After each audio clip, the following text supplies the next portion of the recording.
Vamos a ver ahora qué pasa en el entendimiento y en la voluntad del alma. Porque el alma, al entrar en estado de gracia, al poseer la gracia santificante, el don habitual de la santidad, en el entendimiento pasa algo. Y en la voluntad, me refiero al alma, en el entendimiento del alma pasa algo, y en la voluntad del alma pasa algo. Porque déjenme decirles que el entendimiento del alma y la voluntad del alma están hechas para el estado de gracia. Entonces, si el estado de gracia comienza a practicarse dentro del alma, si el hábito de la santidad es depositado en el alma, ocurre transformación tanto en el entendimiento como en la voluntad. Vamos a comenzar. Ya lo vieron en su libro, pero vamos a repetirlo aquí. Respecto del entendimiento. ¿Se acuerdan hace a lo mejor unas 5 o 6 clases? Por ahí preguntaba yo, ¿cómo es que el alma ve a Dios si el alma no tiene ojos? Y si Dios no tiene cuerpo, ¿verdad? Y entonces una de nuestras hermanas, me acuerdo quién que no vino, dijo, con los ojos del alma. Yo dije, pues que el alma no tiene ojos. Entonces, ¿cómo es que hay un contacto de visión, o a qué le llamamos contacto de visión entre Dios y el alma? ¿Y se acuerdan qué dijimos? El ver a Dios es un contacto intelectual, es un proceso de entendimiento, porque el entendimiento es más diáfano que cualquier visión. La visión engaña, o el tacto o los sentidos engañan. Lo que para alguno es duro, el otro es blando. Para lo que uno es frío, el otro es caliente. Para lo que uno es rojo, el otro es anaranjado. Entonces la visión y los sentidos engañan. Pero el alma, en un acto de entendimiento, punto número 1, el alma en un acto de entendimiento infuso, sin esfuerzo, no discursivo sino intuitivo, comienza a tener contacto intelectual con Dios. Vean qué maravilla ocurre en el alma. El alma, de estar podrida en el caño, vas tú con tus piecitos dolidos de caminar y te reconcilias con el Señor, llega la gracia santificante, el estado de santidad, y entonces en un acto intelectual, en un acto de inteligencia, en un acto conceptual, el alma comienza a tener contacto con Dios dentro de ese plano de lo intelectual. Es decir, en el alma llega así, como cuando pasas la tarjeta de crédito así, y se carga automáticamente la ley divina. Y el alma, con toda claridad, porque está preparada para ello, está diseñada para esto, con toda claridad la entiende. No le queda ninguna duda. Oiga, maestro, ¿por qué? No, ninguna duda. El alma entonces entra en un contacto intelectual infuso, sin esfuerzo.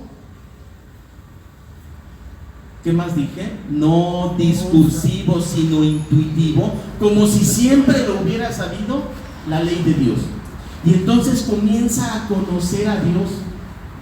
Lo comienza a conocer sin esfuerzo.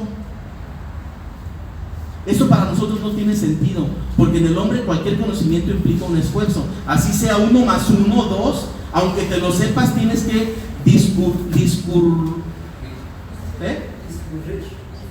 hacer el discurso en tu mente de 1 más 1 igual a 2. Y eso te lleva un tiempo, no es inmediato. En el alma, automáticamente, de manera infusa, sin esfuerzo, y de manera diáfana y de manera intelectiva, todo el conocimiento de la ciencia de la ley de Dios.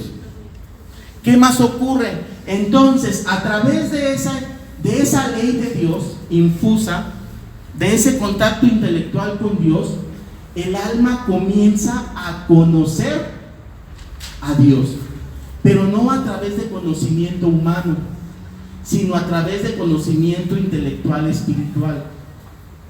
El alma comienza a decir, mira cómo es Dios, pero mira cómo es Dios. El alma comienza a recrearse conociendo cada recoveco de Dios, cada partecita de Dios, como si Dios tuviera partes. cada hendidura, cada rasgo, cada situación de Dios, la comienza a conocer el alma como Dios mismo se conoce. Como Dios mismo se conoce, el alma comienza a conocer a Dios. Y además sin esfuerzo. Y además sin intelecto, sino de manera intuitiva, como si siempre lo hubiera conocido. Obviamente el alma entra en éxtasis. El alma entra en una desborde de alegría, si es que le podemos llamar así. ¿Cómo le llamamos? La vez pasada, o hace 3 semanas. En el alma no es la alegría, sino la bienaventuranza. Entra en un estado de bienaventuranza. Fue una misa el día 1 de noviembre. ¿Cuál fue el evangelio? Las bienaventuranzas. Porque el difunto es bienaventurado. Por eso, ese día las lecturas son las bienaventuranzas. Porque el difunto que está en presencia de Dios es el bienaventurado. Entonces, el alma comienza a tener en sí, comienza a entrar en un estado anímico muy diferente al que conocemos nosotros, llamado bienaventuranza. No hay otra forma de llamarlo, ¿sí? Entonces, hay un entendimiento de conocer a Dios como Él se conoce, porque ya tiene el conocimiento, ya tiene el contacto intelectual de Dios, ya tiene la ley divina, y entonces a través de esa ley divina y de ese contacto intelectual comienza a conocer a Dios en cada una de sus partes, en cada una de sus hendiduras, hablando figurativamente, ¿verdad? Comienza además de conocerlo a comprender. Comienza a comprender los actos de Dios, las decisiones de Dios, las intervenciones de Dios, los hechos de Dios. Comienza a tener claridad sobre de ellos. El alma, tú aquí y yo, nosotros a gusto después de misa comiéndonos un hot dog, pero el alma está en una locura total, en una locura total de, ¿cómo le llamé? Bienaventuranza, de bienaventuranza mucho más parecida al cielo que a esta tierra. El alma está preparada para eso. Ahora tú puedes decir, bueno, ¿por qué yo no siento eso? El cuerpo humano no está preparado para eso. Dios en ciertos momentos, en ciertas situaciones que ya iremos viendo, bajo ciertas circunstancias, deja ver al hombre, a algunos, por 2 o 3 segunditos, y ya es mucho, el estado de bienaventuranza del alma.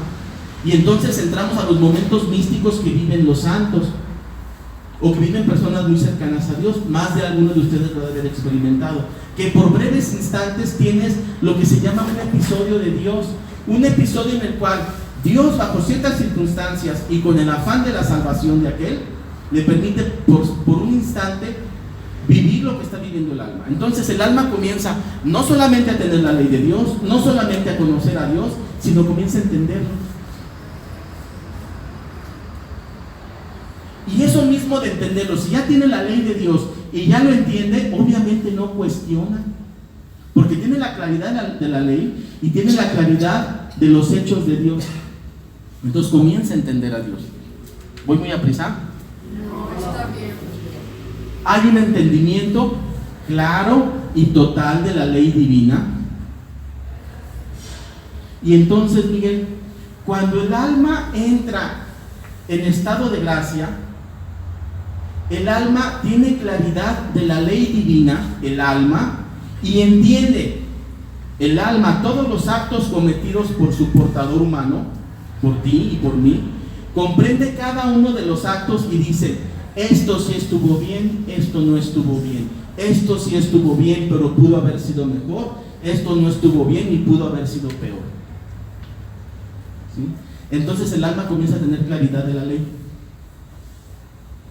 Y al alma le causa mucho beneplácito y suma a su estado de bienaventuranza el conocer sus actos buenos, pero el conocer sus actos malos también le causan desventura, porque lo que menos quiere es ofender a Dios.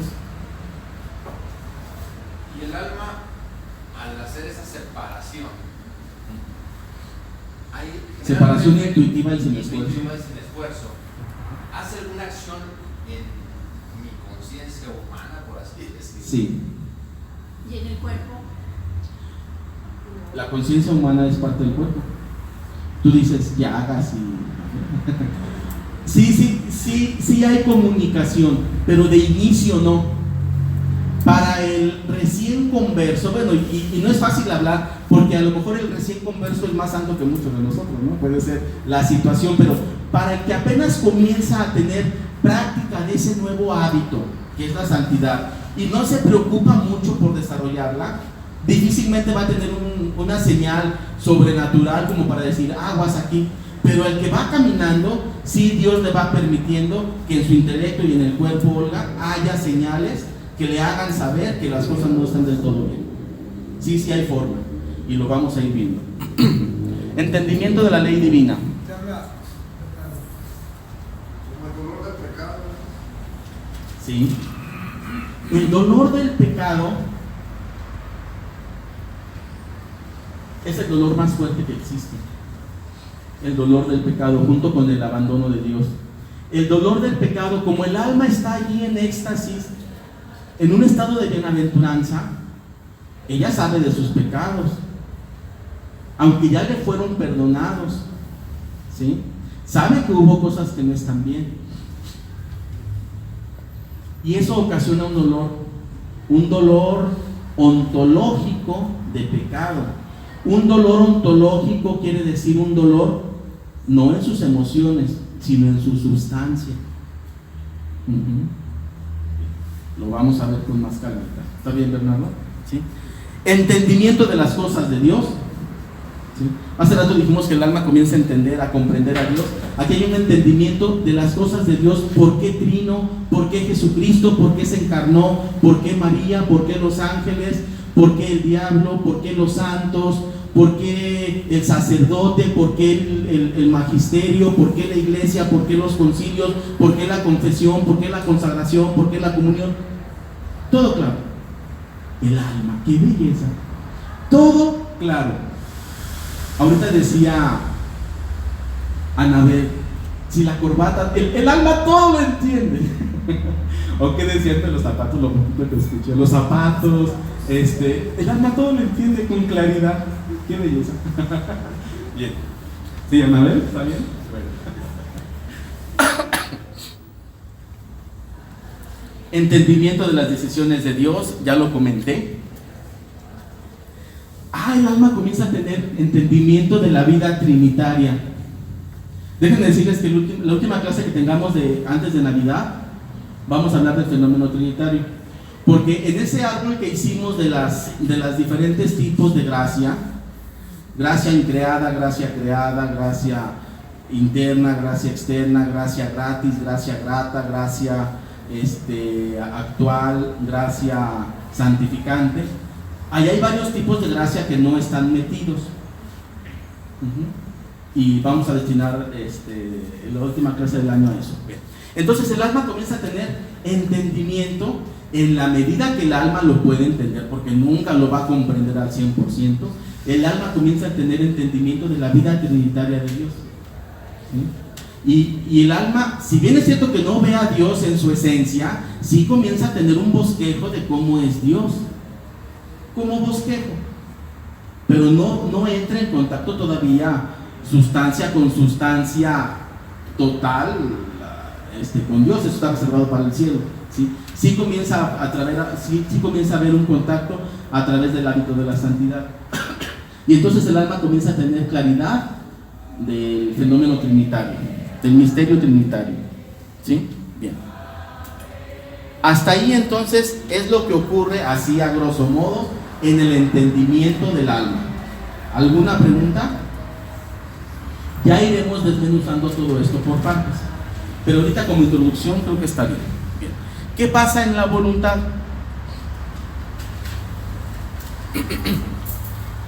El alma entonces tiene entendimiento y voluntad.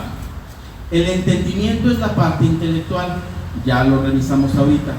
Conoce la ley de Dios, comprende a Dios, conoce a Dios, entra en contacto intelectual, la ley divina, no cuestiona, todo lo comprende, está claro en la parte intelectual. Pero a la par, simultáneamente, en la parte afectiva del alma, que es como se llama, en la parte afectiva del alma, que es la voluntad,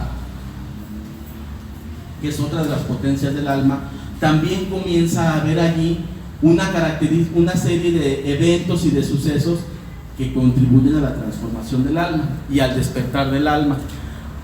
Los enumeré, no están en orden, pero vamos a verlos. La voluntad de realizar actos humanos patrocinados por el motor divino. ¿Qué es eso? A ver, ¿quién me explica eso?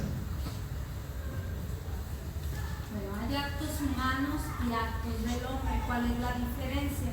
Los actos del hombre son los que no tienen que ver nada con tu voluntad, como por ejemplo respirar, digerir, la necesidad de dormir. Pero los actos humanos son aquellos que tú voluntaria y conscientemente realizas. Por ejemplo, el cuerpo como acto del hombre quiere dormir, pero ¿quién no se ha desvelado como un acto humano por un ser querido que está enfermo? Entonces allí implica un deseo aún sobre las necesidades corporales. ¿Quién no ha cedido algo de su comida por otra persona, por un hijo, para darle un taco, aunque te quedes con hambre? Pues yo creo que como papás en algún punto a lo mejor lo hemos llegado a hacer, ¿no? Entonces el acto humano es ese acto que el ser humano realiza sobre sus pulsos humanos, sus necesidades de hombre. Ahora, aquí dice, la voluntad de realizar actos humanos patrocinados por el motor divino, y se refiere a también ese querer hacer esos actos ya no nada más como un mero altruismo, sino además, patrocinados por Dios. Dios te ayuda a que lo realices, pero también con esa conciencia de querer agradar a Dios. Y aún más allá, actos sobrehumanos que el hombre no realizaría de manera natural, ¿sí? Como expulsar un demonio, como ayunar 8 días, como llorar por el dolor del pecado. De manera normal el pecado lo disfrutamos, ¿no? O sea, son actos sobrehumanos que Dios permite y que Dios patrocina en el alma, para que la voluntad del alma, que se encuentra ligada a la voluntad del hombre, comiencen a llevarse a cabo actos que no son de naturaleza humana dentro de lo normal. Comienza a haber allí fenómenos raros que pertenecen más a lo sobrenatural, ¿sí? Bien. Y que esos fenómenos raros de carácter sobrenatural son patrocinados por Dios en el cuerpo del hombre y en el alma del hombre, pero son patrocinados por Dios. ¿Qué más comienza a ocurrir? Comienza el alma del hombre a tener la capacidad de amar a Dios como Él mismo se ama. El alma, cuando entra en estado de gracia, recibe en la voluntad del alma, de las primeras cosas que recibe, y alguna vez lo comentamos, es el amor de Dios. ¿Qué es santidad? ¿Mandé? ¿Qué es santidad? Pues viene pegado, ¿sí? El amor de Dios no es el amor humano. El amor humano, a como nosotros lo conocemos, pues es el amor que sentimos. Y aunque sea un amor muy grande por tu esposa, tu esposo, tus hijos, tus nietos, tus sobrinos, o un ser muy querido, un hermano, un papá, una mamá, son amores humanos, ¿sí? El amor divino es Dios mismo. El amor divino es la cualidad primaria que tiene Dios de amar. El amor a modo divino, el amor operando a modo de divinidad. Ese amor divino es insertado en el alma para que entonces el alma ame a Dios. Uno de los principales fines para los cuales fue creada el alma es para amar a Dios, pero el alma no va a amar a Dios con un amor humano. El alma va a amar a Dios de una manera digna, Y la única forma de dignidad para amar a Dios es con el mismo amor de Dios. Entonces, el alma primero es santificada para poder recibir el amor de Dios, y con ese amor de Dios, recibido directamente de Dios, amar a Dios, no con amor humano, sino con amor de Dios. ¿Más o menos se entiende? ¿Sí? ¿Alguna pregunta detrás? ¿No? Bien. Entonces, el alma adquiere la capacidad de amar a Dios como Él mismo se ama. Dios tiene la facultad de amarse.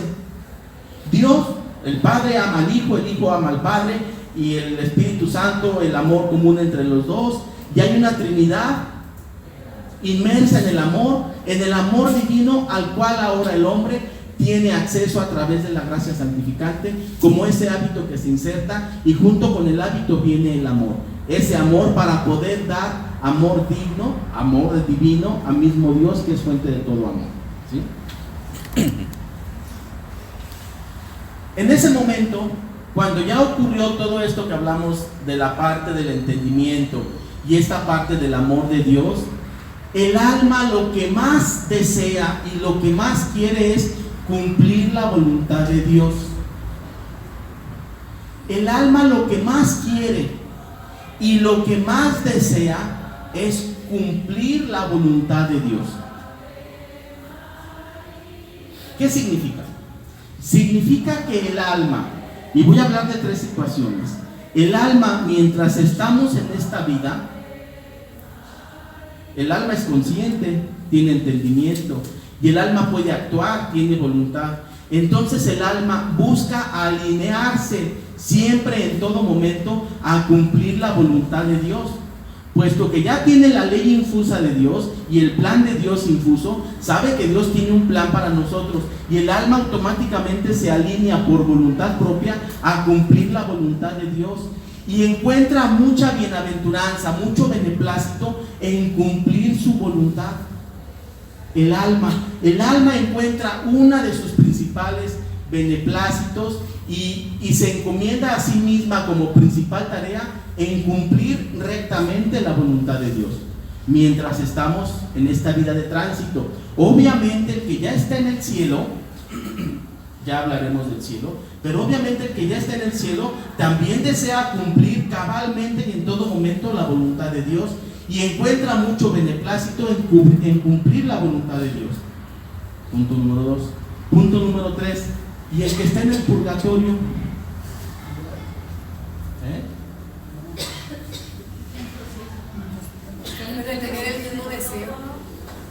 el que está en el purgatorio, ya destinaremos 2 clases específicas para el purgatorio.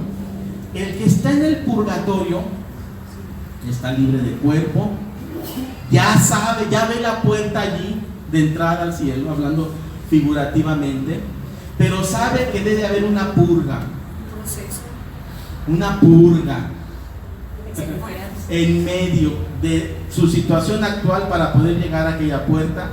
Y el alma del purgatorio no encuentra mayor beneplácito que cumplir la voluntad de Dios. El alma en el purgatorio entiende y sabe con toda claridad que debe estar allí y que es voluntad de Dios estar allí, y se ciñe a la voluntad de Dios y encuentra en ese fuego purificador. De eso se trató hoy la primera lectura. De ese fuego purificador encuentra beneplácito. El alma en el purgatorio. Beneplácito ontológico en su sustancia. También sabe que hay un dolor, y esa es la dualidad del purgatorio, la dualidad en cuanto a emociones, por así llamarle. El deseo de cumplir la voluntad de Dios y el dolor de no tenerle todavía de manera plena. Bien. ¿Sí? Pero también, también siente bien porque está pidiendo de la iglesia peregrina apoyo de la iglesia gloriosa para poder pedir por los que le piden también, ¿no? Entonces es como un amor recíproco, sí, entre unos y otros. Sí. Y es a el ver, amor, Dios, sí, amor, pero a ver, fíjense, un minuto de purgatorio va. Imagínense Hugo, Paco y Luis, ¿no? Se van al purgatorio. Hugo, Paco y Luis, los tres patitos, que para todos lados andaban juntos y que Hugo andaba viendo qué hacía Paco para que Luis lo hiciera. Todos hemos visto la caricatura. Llegan al purgatorio y Hugo lo que menos quiere es interesarse de Paco y Luis. Lo que le interesa es cumplir la voluntad de Dios y llegar a Él, y no tiene ojos para nadie más. Hugo o Paco o Luis lo que menos hace es decir: órale Paco, ya sabes por qué estás aquí. No. ¿Cuánto te falta, Luis? No les interesa. Ellos están enfocados en Dios como fin último. Ya lo veremos. Bien, entonces, voluntad. El alma tiene el deseo insuperable, el deseo supremo de alinearse a la voluntad de Dios y de obedecerla. Y como además le es clara la voluntad, lo hace. ¿Sí?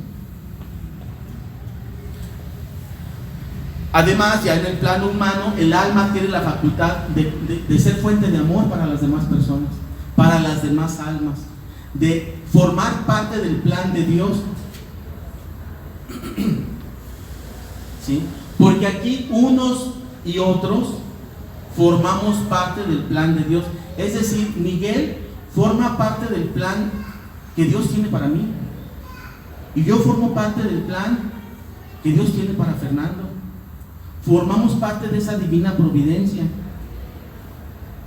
nos sumamos a ese plan. Entonces el alma se ve facultada para convertirse en fuente de caridad, fuente de amor, fuente de salvación que proviene del mismo Dios para el resto de las personas, para el resto de la humanidad.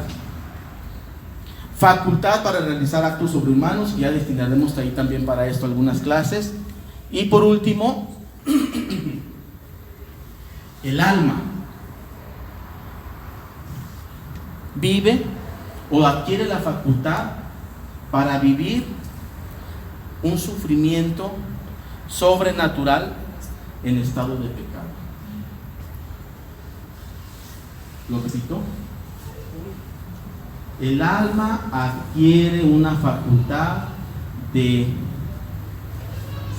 vivir un sufrimiento sobrenatural en estado de pecado. A ver, aparentemente pareciera, en todo lo que hemos visto en estas 10 clases o no sé cuántas van, pareciera que el alma no peca, ¿verdad? Es decir, el alma, mientras está en estado de gracia, vive con Dios, ama a Dios, está con Dios, es la fiesta y tiene actividad. ¿Sí? Eso es cierto. Cuando el hombre entra en pecado y con ello el alma, le es retirada al alma el estado de gracia. Entonces, hasta ahorita, y así lo hemos manejado, hemos dicho que entonces el alma entra en una inactividad, porque no tiene la facultad de entender, de entendimiento y de voluntad. Las tiene como potencias nada más, porque lo que las facultaba a las potencias era la gracia santificante. La gracia santificante facultaba el entendimiento para que éste entendiera y facultaba a la voluntad para que ésta operara. Pero cuando no está la gracia santificante, el entendimiento de ser un acto se regresa a potencia, y la voluntad de ser un acto se regresa a potencia. Entonces bien parecería que el alma otra vez vuelve a quedarse calladita, y sí es cierto, pero el estado de pecado se mantiene, regresa al alma el estado de pecado. Y si bien es cierto, está sentadita sin moverse, quiere decir que no puede defenderse y que es presa del pecado, presa en su sustancia. La sustancia viene otra vez, y todo aquello hermoso de entender a Dios, comprender a Dios, conocer a Dios, tener la ley de Dios, operar sobrenaturalmente, tener el amor para ser recíproco con Dios a través del mismo amor de Dios, le es retirado, y el pecado viene otra vez a ser presa del alma, y el alma regresa al estado de pecado, y el alma comienza otra vez a corromperse, y eso causa Ahí le puse sufrimiento, pero ya sabemos la palabra. Eso causa desventura en el alma. De ser bienaventurado a ser mal desventurado. Lo mismo pasa con los niños. Lo que pasa es que el estado de gracia viene con la conciencia. Cuando el niñito ya está grandecito y comienza a decir sus maldicioncitas y comienza a dar sus puntapiés y sus berrinchitos, sí pasa. Y así como el alma está preparada y apta para vivir la bienaventuranza, también está preparada y apta para vivir la desventura del abandono de Dios. Y así como el hombre, el cuerpo humano, el cuerpo físico, no tiene forma de vivir toda aquella bienaventuranza, gracias a Dios tampoco tiene forma de vivir aquella desventura, o lamentablemente, porque si lo viviéramos regresaríamos al estado de gracia. La desventura en el alma, presa del pecado, es lo peor que existe. Entonces, el alma tiene ese sufrimiento por consecuencia del pecado del cuerpo. Sí. Porque el alma, estando en estado de gracia, teniendo la gracia y operando el entendimiento y la voluntad, no quiere pecar, ni tiene forma de hacerlo. Sí hay ciertas circunstancias que llevan al alma a pecar, pero son otras, y ya lo veremos. De manera normal, y lo que llevamos hasta ahorita, el alma, al estar en estado de gracia, no quiere pecar, ni quiere que el cuerpo peque. Entonces las personas que se entregan completamente al enemigo malo, su alma se convierte en mala completamente. Pues eso es lo que iba a decir hasta dentro de no sé cuántas clases, pero sí. Sí, como el alma se comienza a corromper y el alma está ligada al cuerpo. La semana que entra es clase de filosofía. Es de a tomar mucho apunte porque si queremos seguir avanzando tenemos que sembrar otras cuestiones de filosofía y vamos a hablar de esto ya con conocimiento de causa. Pero en la medida que el cuerpo se entrega al pecado y goza del pecado y busca al pecado y odia a Dios y aborrece a Dios y maldice a Dios, el alma lo vive y se corrompe al grado en el que está apta para ser poseída por el diablo y pecar. Entonces sí hay pecado en el alma. Lamentablemente. De uno depende. Por eso uno no debe de decir, ay, acabo al final, ya cuando esté más grande, me arrepiento. ¿Qué tal? El alma se ve envejeciendo, ¿qué tal? Luego ya no hay la voluntad de verdad de quererse acercar a Dios. Y además hay algo también importante que se llama gozo de Dios, lo vamos a ver por ahí de la clase 35.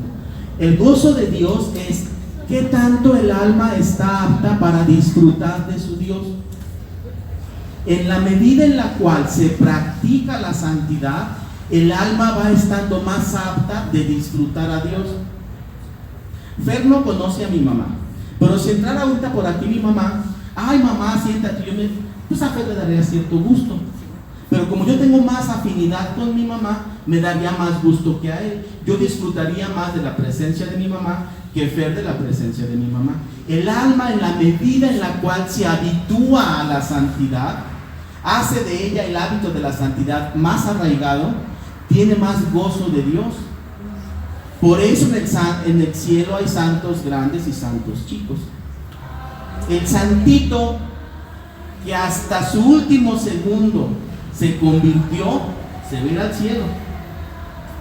Y aún así ese santo va a ser más grande que Juan Bautista, ya lo dijimos, pero va a ser pequeñito comparado con el resto de la corte de santos.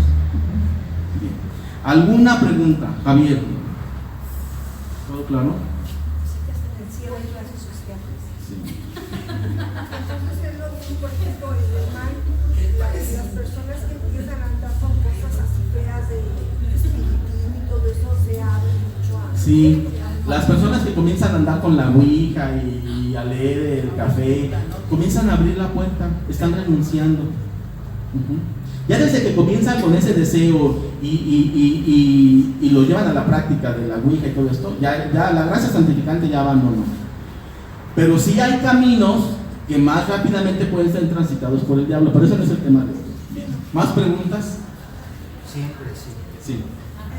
Por ejemplo, una persona cae en pecado, no se anima a la iglesia como lo dices tú, a esa misa y todo eso, pero está en un proceso de leer la palabra de Dios y todo eso, todavía no se anima, pero está en el proceso de la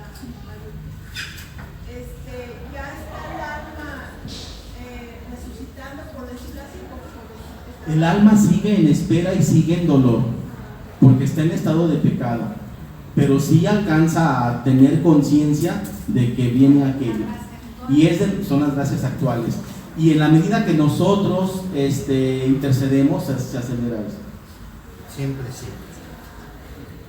Vamos a suponer que yo ya me confesé, ya hice todo un proceso para poder adquirir la gracia santificante, pero en el trayecto de que me confieso a que voy a comulgar, ocurre algo en mi cabeza que no me deja o no me hace sentirme digno de adquirir la Eucaristía o la gracia. Sí. ¿Entonces mochila? ¿Por qué razón sería que no me puedo yo acercar en ese momento? La pregunta es si te puedes acercar. No, ¿por qué yo no me lo permito? ¿O por qué yo me siento indigno de poderlo hacer? Pues porque estás en pecado. Pues es porque estás en pecado. A ver, se confesó. Pero entre el confesionario y la fila hay 10 minutos o 4 minutos. Y allí pasa algo, y a lo mejor ni siquiera ninguna señal externa, sino acá en su cabecita loca, como todos las tenemos, en la loca de la casa. Pasa algo allí y lo consientes. Y hasta lo disfrutas momentáneamente. Hijo de la gracia se va. Pero en la Escuela de la Fe estamos viendo en el Catecismo de la Iglesia Católica, ¿qué numeral, Olga? Como 1300. Si revisan en el Catecismo, en la parte de sacramentos, el sacramento de la reconciliación, como en el numeral número 15 o 16, una vez que comienza el sacramento de la reconciliación, viene lo que es la contrición perfecta. ¿Qué es la contrición perfecta? Es decir, me duelo de pecar, me arrepiento por haber ofendido a Dios, por ser quien es, y me arrepiento del pecado. En ese momento no me puedo confesar porque no está ahí el sacerdote. Está como decía ayer en un programa de María Visión, no me acuerdo cuál era. Sí, en el de Entre el mito y la doctrina, decía el padre, decía, el santo cura de Ars una vez tuvo, él tenía el don de consejo, de poder decir a las personas lo que se requería para la salvación. Entonces ve que se acerca una señora llorando, y entonces es iluminado por el Espíritu Santo, y resulta que esa señora, su esposo se había suicidado, se había aventado de un puente hacia un río, y ella venía destrozada porque estaba segura o tenía la duda de si su esposo se había salvado. Entonces el santo cura de Ars se le revela el Espíritu Santo y le clarifica la situación, y todavía no llegaba la señora y le dice, no te preocupes.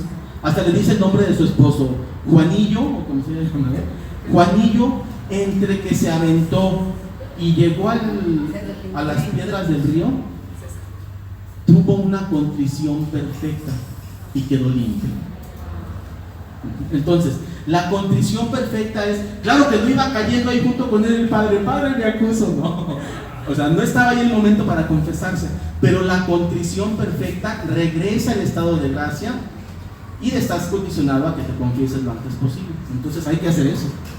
Por eso es el que ya está por morir o ya está muerto, o lleva 2 segunditos, dile en el oído, arrepiéntete, cree en Dios, amo a Dios, para que en ese momento él diga, sí, lo amo. Y ándale, se va para la otra vida derecha. Bueno, con sus sacerdotes. Bien, bueno, el purgatorio. ¿Preguntas? ¿No?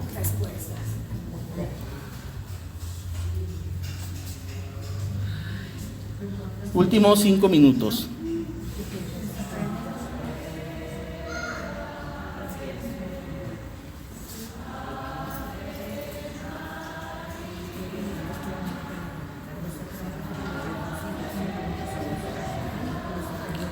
Hace rato les mandé el tema 19 y dijeron, y por luego, y el 16, el 17, el 18, la semana que entra. Le cambié un poquito el orden. Definiciones de la gracia santificante. Vamos a ver 5 definiciones. Hoy vamos a ver 3, pero para ver las otras 2 que nos faltan necesitamos un tema en medio. Primera definición de religiosidad popular. Si le preguntas afuera a la gente de manera normal, ¿qué es la gracia santificante? Te van a decir algo muy parecido a esto. Es el lazo de amistad que existe entre Dios y el hombre, y lo cual es muy cierto. No saben cómo opera, no saben cómo funciona, pero saben, y es suficiente, que es una liga, es un lazo de amistad, es una relación de amistad entre Dios y el hombre. La religiosidad popular es muy sabia para algunas cosas. Entonces, esta es una primera definición de religiosidad popular. La gracia santificante viene en el tema 19, definiciones de la gracia santificante, que ya se los mandé. Con pasta amarilla, luego me dijeron, ¿por qué amarillas? ¿Por qué azules? Porque hay bloques que no los había puesto. Ya luego les pasaré el código de los colores, pero este es amarillo. La gracia santificante entonces es la relación de amistad que existe entre Dios y el hombre. Y concuerda bastante bien con todo lo que hemos revisado, ¿sí? Otra definición. Definición bíblica. Obviamente ya esta es una definición muy perfecta. La gracia es el favor, el auxilio gratuito que Dios nos da para responder a su llamada. Esta es una parte muy importante. La gracia entonces es un auxilio de Dios gratuito. ¿Para qué? Para responder a su llamada. Dios nos está llamando constantemente. Y Dios nos da la gracia, todo tipo de gracia, y aquí particularmente la gracia santificante, para responder a esa llamada. Para llegar a ser hijos de Dios, hijos adoptivos, partícipes de la naturaleza divina y de la vida eterna. Esa es la definición bíblica. Y allí vienen los pasajes en donde los pueden ir confrontando. Definición bíblica. Entonces tenemos una definición de religiosidad popular que es el lazo de amistad entre Dios y el hombre. Definición bíblica es el auxilio divino que Dios nos da para responder a su llamado. ¿Cuál es el llamado? Ser hijos adoptivos y tener la vida eterna. Y por último, la definición de catecismo.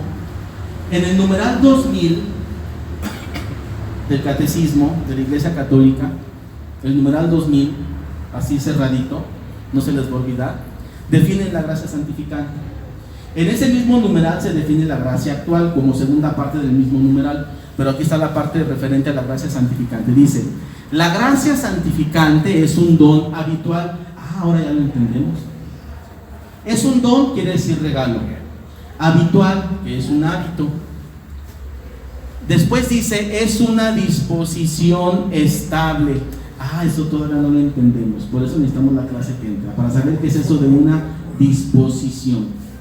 Porque disposición en filosofía tiene un significado. Es una disposición estable y sobrenatural que perfecciona al alma. Eso sí lo entendemos. El alma se ve perfeccionada para hacerla capaz de vivir con Dios y de obrar por su amor. Bien, aquí están 3 definiciones: la definición de religiosidad popular, la definición bíblica y la definición de catecismo. Nos faltan 2 definiciones de la gracia santificante. Una es la definición ontológica, que está muy bonita, lo vamos a ver la semana que entra, y la otra es la definición teológica, que también está muy bonita.